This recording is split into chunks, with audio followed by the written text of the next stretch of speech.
Hey guys, welcome back to my channel. It's time for our March monthly budget review. So just a broad scope overview for the month.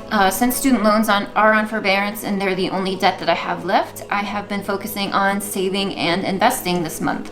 Now I had two money goals for the month of March, which I outlined in the end of my February budget review video. And the first goal was to pay off a Fidelity 401k loan that I had, and a second goal was to close on my investment property. So the first one, the Fidelity loan, I did pay that off in full, so that one is complete. And the second goal of closing on my investment property still did not happen yet, so I think I'm just gonna remove that from my monthly goals list and just let it happen when it happens, because it has been taking a lot longer than I thought it ever would. So it's just been a process and I'm sick of focusing on it. It's not really a money goal until it actually happens. So before we go through the budget items line by line, I'm just going to outline that I did add two new categories to the expense column. And the first one is investing, because I did set up an automatic monthly payment to my Fundrise investing account, so I have added that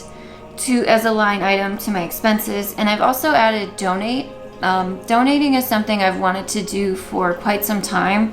I just never took the time to sit down and figure out exactly what or who I wanted to donate to specifically. So I have added that this month because I did come across someone that I wanted to donate to.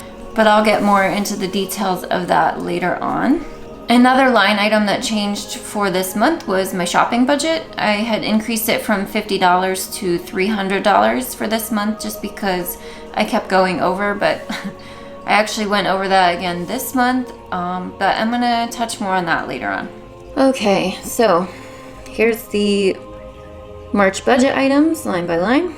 So we'll start at the top with income.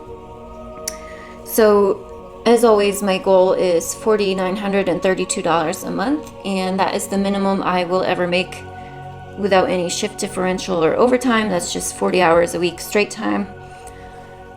This month, I actually had to work quite a bit of overtime just because other people were out for COVID, so I actually ended up making $9,811.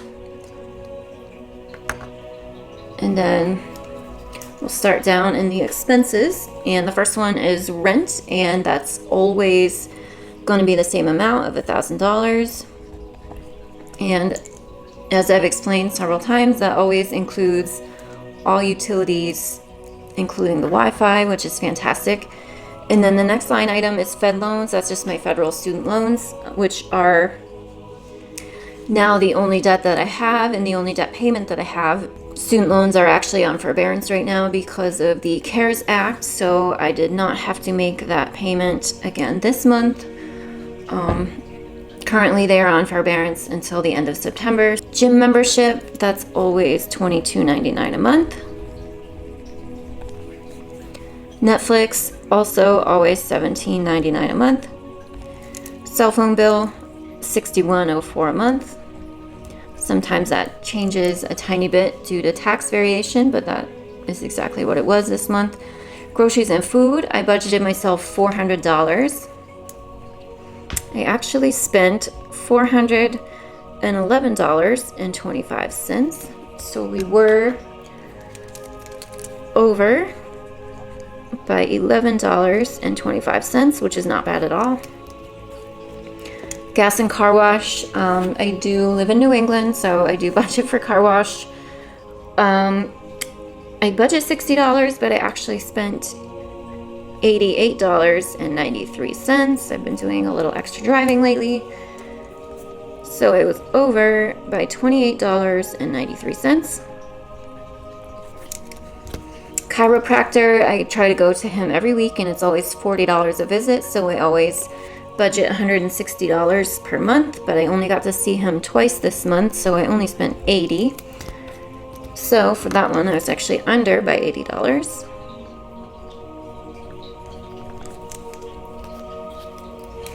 My monthly massage is $65 a month, plus I always do a $10 tip, so it's always $75, which is exactly what I spent. Pet supplies, I budgeted myself $25. I actually spent $41.99 because I needed flea meds this month because it is springtime and fleas are starting to come back, so I don't want her to have fleas, of course. Okay, shopping. So I did up this budget to $300 from $50 in previous months, and I did not do so good in the shopping category this month, and I ended up spending $1,225.89, of which $1,100 was this camera that I bought. So I think it was $1,000. So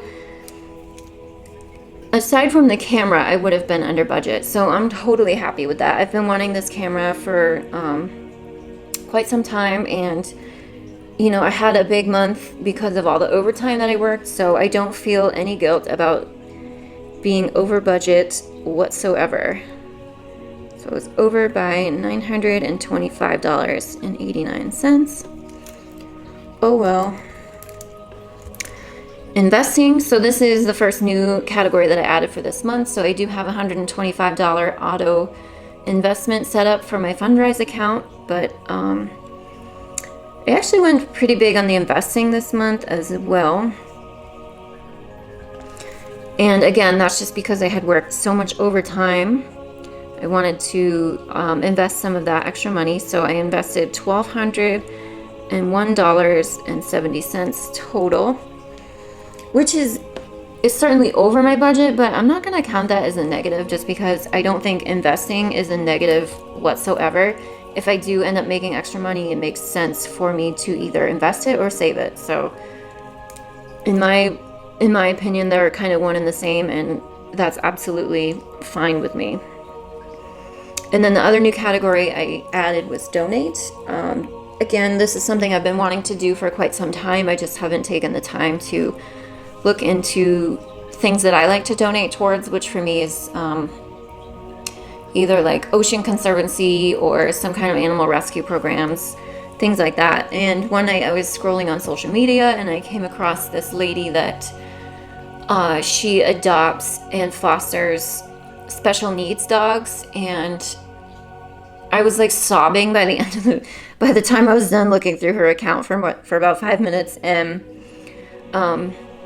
I don't like to just give people money just because you never know, but she had an Amazon wish list, and so in her wish list she had a bunch of things like dog food, dog supplements, doggy diapers for the ones that are a little incontinent.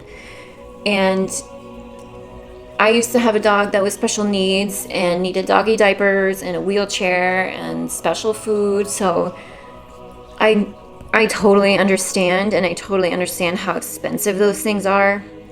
And so I was more than happy to donate to this lady. So I actually just ordered a bunch of things off her Amazon wish list. So I got her some special doggy food and supplements, as well as she had a pool cleaner on there because she does occupational therapy for dogs in her basement. She has a big water pool, so I bought her that as pool cleaner as well. So I ended up spending $116.94, which again is over, but I am absolutely not going to count that as a negative, because when I have extra money, I want to give extra money, especially to people like that, because the world needs more people like her. And another expense that I had this month was the investment property that I'm working on closing on. I had to pay $150 fee for the appraisal, so I'm okay with that. Again, I'm not counting that as a negative. That's an investment towards my future, so totally fine with me. Next category, the debt. Okay, so this first debt is my federal student loans, $185,900.22. I didn't actually pay anything towards that just because they are on forbearance, and there is some talk of forgiveness. Obviously, I would never expect the full amount, but some amount there is talk of forgiveness. So things are still up in the air until the end of September when the payments are coming due again. So, but as I've said in my last budget video, and I think also in my debt journey video, that I do have, of this entire balance, $7,672.38 of that is in outstanding interest. And I do have that amount saved in my kind of general savings account, just so that whenever these two payments do come due, I want to pay off the whole outstanding interest balance right away, so that my monthly payments will start making an actual impact on the balance. So I do have that saved. I can't decide whether I want to count it here or not. So I'm not going to do that just because I didn't actually pay anything on it. Maybe I'll change my mind about that in the future. I don't know, but for now, I didn't actually put any money towards it. And then this 401k loan that I had that I didn't really need, I wanted to get rid of that. And I did. I paid the full $4,652.23. I think it might have been 33 cents just because of interest by the time I paid it, but whatever, it's gone. Yay. All right, sinking funds. Now, I know I talked about this in my debt journey video, but as of my last monthly budget review, which was February, I had only put about $1,600 towards my sinking fund. But since I have a good chunk of savings in my general savings account that I've been leaving there for the closing costs on this investment property I'm working on closing. But I know I'm not going to need nearly as much as what I had in there. So what I did is I transferred a big chunk to this emergency fund this month. So I had $1,600 in there, and I transferred about $8,400, I think. Either way, now I have $9,255.80 in there.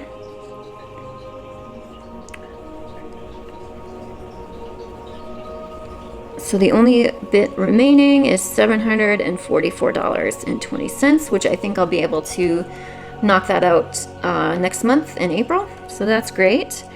And for Roth IRA 2021 year, of the $6,000 that you can contribute, I actually ended up contributing $200 towards that this month, which leaves $5,800 remaining for the year. And vet and medical and car maintenance, I have not yet gotten to, just because I want that emergency fund is my highest priority. So we still have $2,000 remaining to knock those off the list. And then investment property number 2, that's least priority, so I did not save anything for that guy. So then back at the top were our 2 money goals for the month of March, which was pay off that Fidelity loan. That's a big heck yeah. Close on investment property. Nope, that did not happen again, but that's okay, one day. Now that we are finished going through the line by line expenses for the month, I want to talk about the month of April. So clearly I spent too much money this month. I don't see it as a bad thing because they are things that I had been wanting for some time, like this camera. But now I feel like I'm at a place where there is absolutely nothing I could want or need. So my goal is to try to do a no spend challenge for the month of April. So what I'm going to try to do is no shopping at all, and also no eating out. It really wasn't a big deal for the month of March, but it's just something I want to try to do. Quite honestly, my kitchen cupboards or my one food cabinet is getting a little full, and so is my freezer actually. So I'm going to try my best to really cut down on the grocery budget and really focus on eating out of the cupboards and freezer which is something that I like to do sometimes anyway, just because it helps keep things rotated and it helps keep things from going bad. And I think it'll be a fun challenge. So April is going to be a no spend month for me, so we'll see how we do. So that being said, let's go through the April money goals that we have for next month. Of course, number one is going to be, I want to try to do a no spend challenge with no eating out and no shopping. So we'll see how that goes. Goal number two is I want to have a fully funded emergency fund by the end of the month. So the rest of that $744.20 I would like to get into my Capital One account. So I think that's totally doable, especially since I will be trying to do a no spend month. It should free up some extra budget to certainly get that fully funded. So that's goal number two. And then goal number three is I would like to try to invest $200 to my Roth IRA for the month of April. So let me know in the comments, what are your April money goals? And thank you guys so much for watching. As always, I appreciate the support. If you do get value out of these budget videos, feel free to give it a like, and I will catch you guys in the next one. Bye.